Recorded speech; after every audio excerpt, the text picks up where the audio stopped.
Welcome to Lesson 6, Creating Your AI Worker's Identity. Today, we define the role, the responsibilities, and the operating boundaries of your worker. Hermes is running. The server is ready. The model is connected. But right now, our worker still has no real identity. It does not yet know who it is or what decisions it can make. Today, we define Alex as a complete AI worker. Not with one giant prompt, but with a structured role, clear responsibilities, behavioral standards, and defined operating boundaries. This is where we give our system its character. We're going to transform an empty profile into a professional worker with a mission, role, and escalation rules. We are moving from what the system is to who the system is. A temporary prompt is designed for a single interaction. An agent identity serves a different purpose. It establishes continuity. The worker should remain recognizably the same across different tasks and sessions. That means your profile must answer several permanent questions. Who are you? What outcome are you responsible for? What work belongs to you? And when must you escalate to a human? One of the biggest mistakes is making agents responsible for everything. When every task belongs to the agent, no task is truly its responsibility. A good AI worker must be narrow enough to be accountable. Broad agents become inconsistent because they lack a defined decision framework.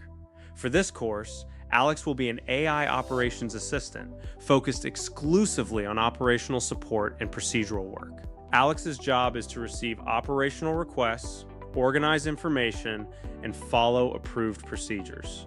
This role is intentionally useful but controlled. Alex will become excellent at operational support.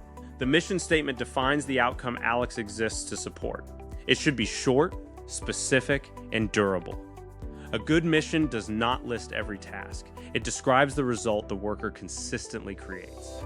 Alex exists to help you execute routine operational work accurately and safely. This mission works because it identifies the user, the type of work, the quality standards, and the safety boundary. Responsibilities and capabilities are not the same thing. A capability is something Alex can technically do. A responsibility is work Alex is expected to own. Keeping these separate is critical for safety.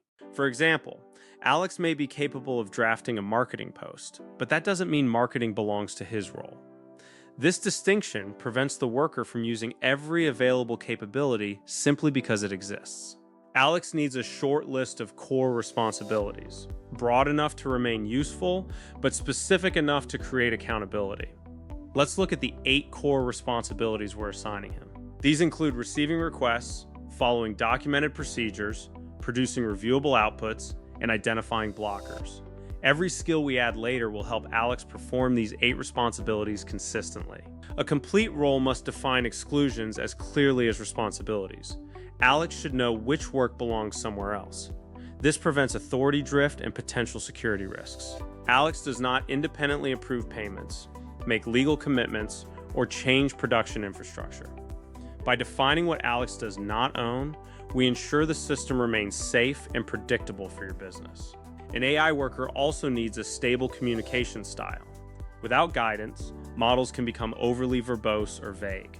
Alex should communicate like a reliable operations professional, clear, direct, and calm. He must be honest about uncertainty and lead with results. This profile instruction ensures that every interaction with Alex feels professional and consistent, regardless of the task at hand. Operating principles guide Alex when a task does not fit a perfectly documented scenario. They create consistency across unfamiliar situations, acting as a compass for the agent's reasoning. These principles include accuracy over speed and the principle of least privilege. We want Alex to fail visibly rather than pretending success, and to prioritize reversible actions first. This is how we build trust in the system. Autonomy is not the absence of boundaries. Autonomy means the worker can act independently inside a clearly defined area. We need to decide what Alex can execute alone and what requires your explicit approval. Level 1 is what Alex may execute, reading knowledge and organizing info. Level 2 is what he prepares for your approval, like external messages.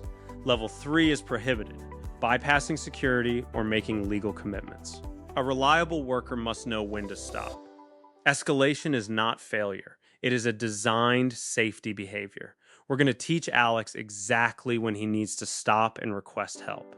Alex should escalate when information is missing or an action exceeds his authority. By using a standard escalation format, he makes your review process significantly faster and more accurate. Never confuse intention with execution. One of the most important rules is that Alex must never claim work was completed unless he has verifiable evidence that the action succeeded. We use a 5-stage status sequence. Drafting an email is not the same as sending it. Alex must distinguish between being planned, prepared, or verified. Only verified action should be reported as confirmed.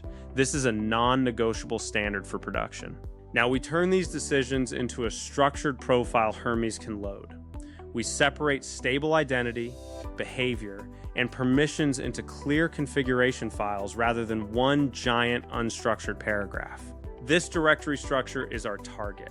Each file serves a specific purpose, making it easy to update Alex's role or permissions as your system evolves without affecting the rest of the runtime.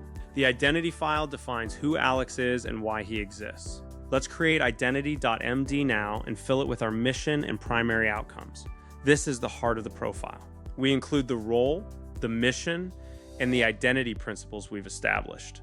This file acts as the anchor for every decision the model makes when assuming Alex's character. Next, the responsibilities file defines the work Alex owns. It creates a clear boundary for what falls within his scope and what is explicitly excluded. Let's build that list. We list our 8 core responsibilities and our out-of-scope actions. This ensures Alex remains focused on operational support and doesn't stray into unauthorized areas like finance or legal. The behavior file controls how Alex communicates and reasons. It establishes our communication standards and operating principles, ensuring he stays clear, direct, and action-oriented. This is where we codify accuracy over speed and fail visibly. These instructions guide the agent's internal logic, making his actions predictable and professional across every task. Permissions should be structured so they can eventually be enforced by real tools and policies. We use permissions.yaml to map our authority levels into a format that the system can eventually automate. This YML file separates may execute from requires approval and prohibited actions. It is the machine-readable foundation for the agent's authority and is critical for production security. The escalation file teaches Alex how to stop safely. We want him to request help whenever information is missing or a tool fails unexpectedly. Let's define that protocol. We provide the specific triggers for escalation and the format Alex must use. This ensures that when he stops, he gives you exactly the information you need to unblock the task quickly. Finally, profile.yaml ties everything together. It tells Hermes which files belong to Alex and how the overall profile should be loaded into the runtime. This is our master configuration. This configuration links our Markdown and YML files into a single, cohesive identity.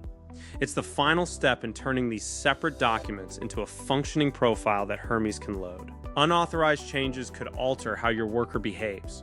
We must protect these files using chmod to ensure they belong only to the correct user. Profile security is system security. We set restrictive permissions so that only the authorized administrator can modify Alex's mission or responsibilities. This ensures your operational policy remains stable and secure in production. Now we ask Hermes to load or validate the Alex profile. Never trust a configuration until it has been validated by the system. We'll use the Hermes doctor command to confirm everything is correct. If the validation passes, your profile is ready. Hermes has successfully parsed your mission, responsibilities, and permissions. You now have a verified identity ready for testing. We now need to test whether Alex truly understands his role. A meaningful test includes work he should perform, work he should prepare, and work he must refuse or escalate. Let's run a few prompts. We ask Alex to summarize notes, which he should accept, and to issue a refund, which he should prepare for approval. Most importantly, he must refuse to delete logs, proving he respects his prohibited boundaries. The goal is predictable behavior inside defined boundaries. Alex shouldn't just say no to everything. He should be a helpful assistant that knows exactly where his authority begins and ends. Predictable behavior is professional behavior.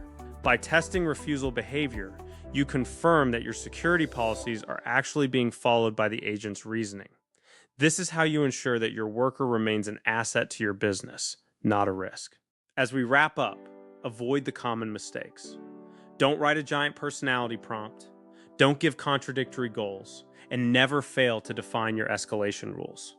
A broad mission is an unaccountable role. Important permissions should eventually be enforced in code, not just language. By designing Alex's identity with this professional discipline now, you are building the foundation for a truly autonomous and reliable AI system. Pause here and verify Alex's identity is complete. If you've defined your role, mission, and responsibilities, and passed your refusal tests, you have completed the character design of your first AI worker. Verify that your profile files are protected and your validation has passed. You have now graduated from infrastructure to agency. You've given your architecture its character and its purpose. Excellent work. The virtual machine gave the worker a home, Hermes gave it a runtime, and now Alex has a stable identity. But Alex still doesn't possess specialized knowledge. That is our next step, building his Obsidian knowledge vault. In the next lesson, we will build Alex's Obsidian vault so he can operate from organized, persistent information rather than relying only on the model's base training. We're about to give our worker a long-term memory. Today, Alex became more than a model. He became a worker with a name, a role, and operating boundaries. I'm Brian Jones, and I'll see you in the next lesson as we build Alex's knowledge foundation. Let's keep building. Alex now has an identity. In the next lesson, we build his knowledge. I'll see you there.